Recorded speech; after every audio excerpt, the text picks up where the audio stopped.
could you please explain why a 24-hour sun in the Antarctic would debunk a flat Earth? This is Flat Earth and Coffee, and he has made videos lately about the Antarctic sun. Let's start.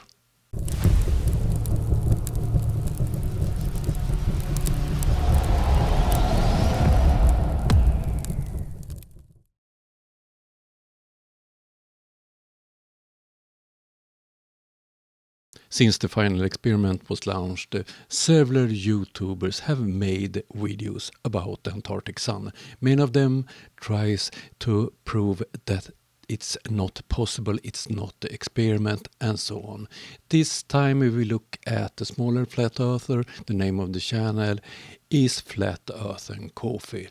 In this video he tries to explain both the globe and the flat earth model regarding the 24-hour sun, and I have chosen to show most of the video from him so no one can accuse me to be dishonest.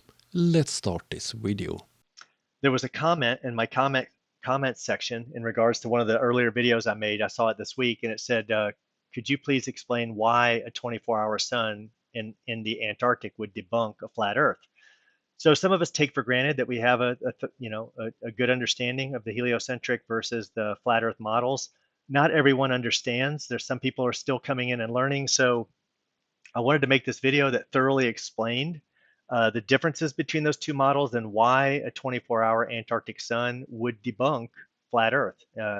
I think is quite correct. Many flat earthers don't understand the model they're trying to debunk, so I like this approach. So without further ado, let's jump right in. How a 24-hour sun in Antarctica settles the cosmological debate.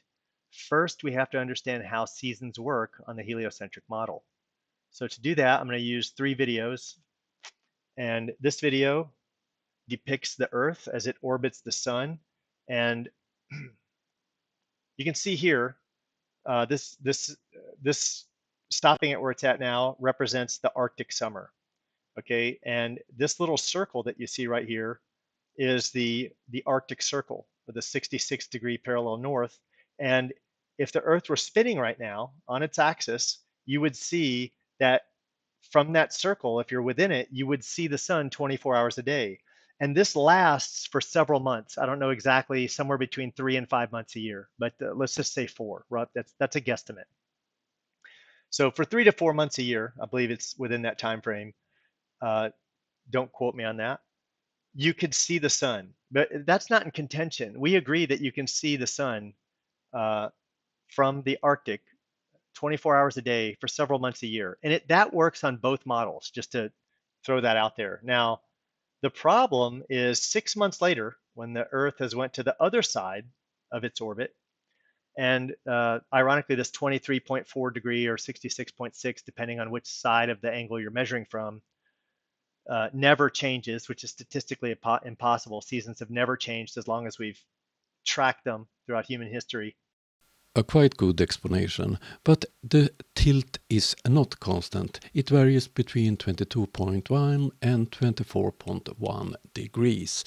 And you can also see that, for instance, on Greenland, long time ago, there grew things on Greenland that can't grow there now. Now you'd have that same circle at the bottom, right? This would represent the 66th parallel south, which is the Antarctic circle. And as the Earth were spinning about that axis right there, if you were within that Antarctic circle, you would be able to see the sun 24 hours a day for several months. It would mimic what you have with the Arctic summer. This is the Arctic summer, and if you're within this, the Arctic circle here, the 66-degree parallel north, if you're anywhere in here, which you can be in parts of Alaska and other parts of the world, you're in daylight the entire time, and you can see the sun. Even if you're up here, you're at the top of the ball, you can still see the sun. So all the way to that 66 parallel, you can see the sun. Now, and here, flat Earth have a big problem. How is that possible on a flat Earth? When you come to what we should have, if the heliocentric model is true, then 6 months later, you now have sunlight. The Earth is on the opposite side of the sun, and you would get the same effect if you're in the 66 parallel, below the 66 parallel south in the Antarctic Circle. Okay. Now you have some problems. First off, we're not even allowed to go there because of the longest standing treaty in mankind, the Antarctic Treaty. We're not allowed below the 60th. I think it's the 60th, might be the 66th parallel south, but you're not allowed to go there. And there we have some flat earth nonsense that's not true, and you can go there, for instance, with the final experiment in December this year. And we'll save that for another video. Maybe I'll add a link to the video I have in mind for that. Now let's take a look at how seasons work on the flat Earth. So this video was made by Rob Skiba, the late Rob Skiba, who made some great contributions to flat Earth. And you can see as the sun moves outward, that results in the Antarctic summer. And as it moves inward, that results in the Arctic summer. And if you have the Arctic summer, at the same time you have the Antarctic winter. And if you have the Antarctic summer, then at the same time you have the Arctic winter. So this isn't, it's not claimed to be accurate, exactly accurate. This is just a roughly accurate, like this is basically what we believe how the sun moves inward and outward above the face of the flat Earth. And there are many problems with that one. First one, the 24-hour sun in the summer up north. How is that possible on that model? The second one, why don't we see a bigger and smaller sun depending on seasons? And the third one, how the sun works on the southern hemisphere. If you're in Australia, why do the sun go south of Australia if that's the model? All right, let's move to the next video, the next graphic here. So what we're going to talk about in a second are these two graphics right here, which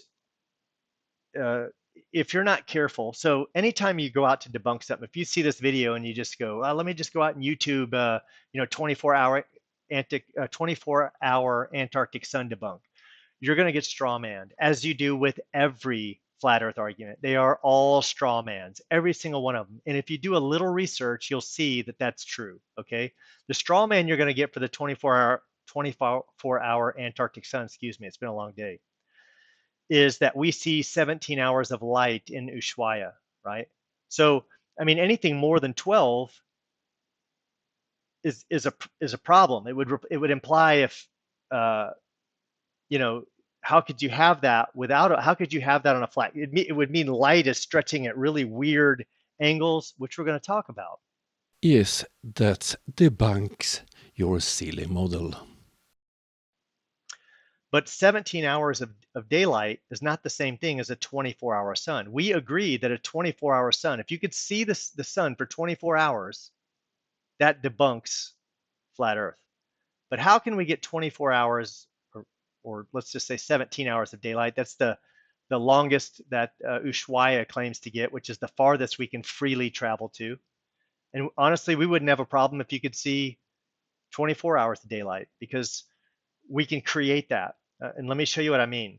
So here's the problem. Let's move to the December solstice. Where you're going to get strawmanned is one of these science communicators, or one of the many who try to debunk this, they'll say, well, look what light has to do here. Do you see this angle? Like light travels this far here, but it only travels this far here. And that's how light would have to work by our understandings of the maps, right? Like we agree that sunlight would have to do work in weird shapes. It wouldn't be evenly distributed.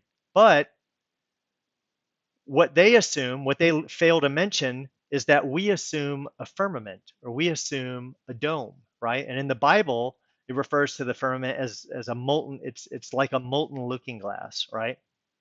So when it's no science proving his model, he tried to use the famous science book, the Bible. So what happens when you have a firmament and an atmosphere? Well, this was created by William Guzman of PC and Go Productions, and here's his YouTube channel. But Zachary Zabala also did it, of Good Times for All. And here you have He's just taken a hemispherical dome, which is a half of a circle. Yes, it's solid. We get that, but atmosphere also creates refraction and other, you know, it does other interesting things with light.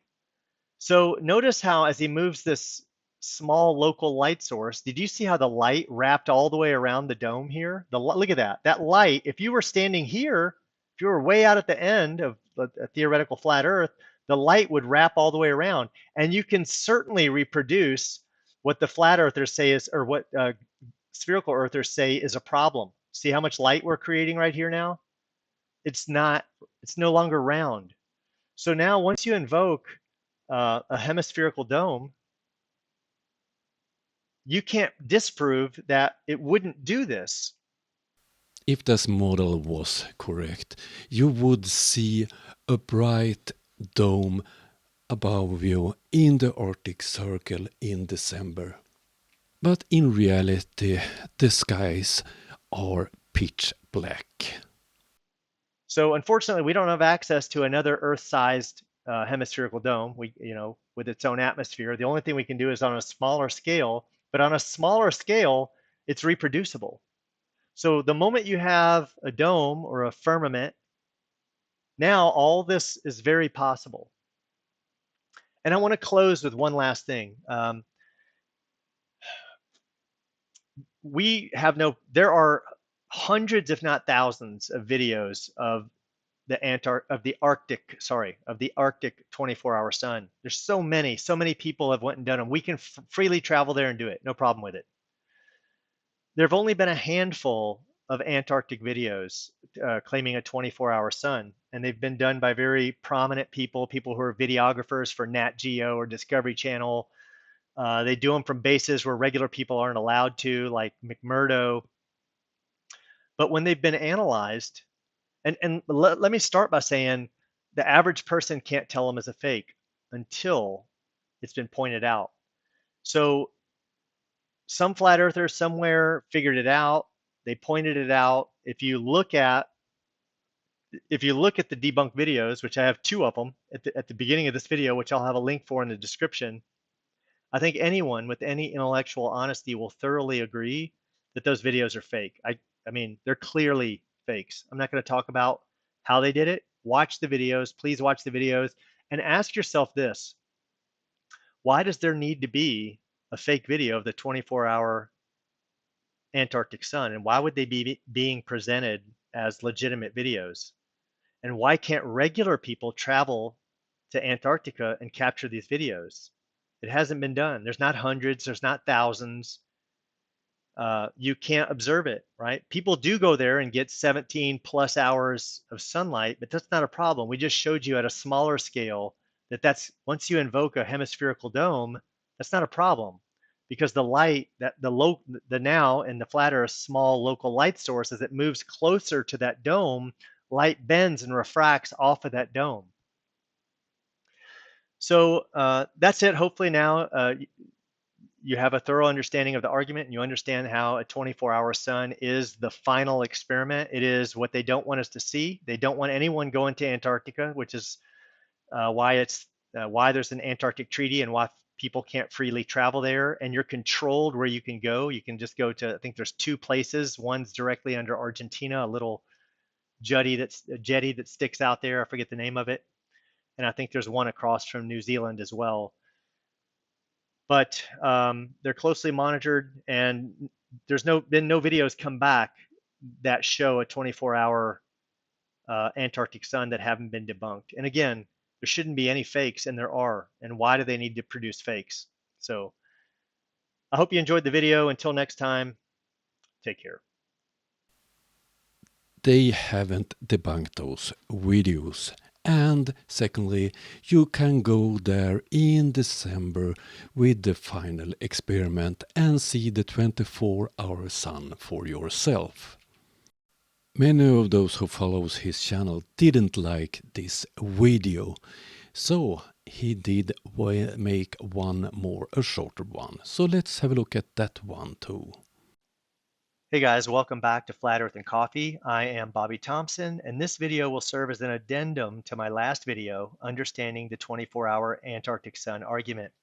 That video ruffled the feathers of even some flat earthers, so I felt obligated to clarify my stance on what the outcome of any such video would mean to me. First off, the intent, the spirit, the nature of my previous video was just to give understanding to someone who didn't understand the argument. There is an argument. It has been used by me and multiple other people. I'm not the first to use it. And I was trying to be fair to that argument. What I didn't realize I may have inadvertently did is given the impression that the outcome of such an experiment could validate the globe. I don't believe I said that. I'm pretty sure I skimmed through the video. I don't think I said that anywhere. What I did imply is that it would throw a wrench in our current mainstream understanding of flat Earth, our mainstream belief of flat Earth, if you will. So, if we see 24-hour sun on Antarctica, it's not a proof for the globe. It's a proof that the flat Earth model is wrong. Oh dear.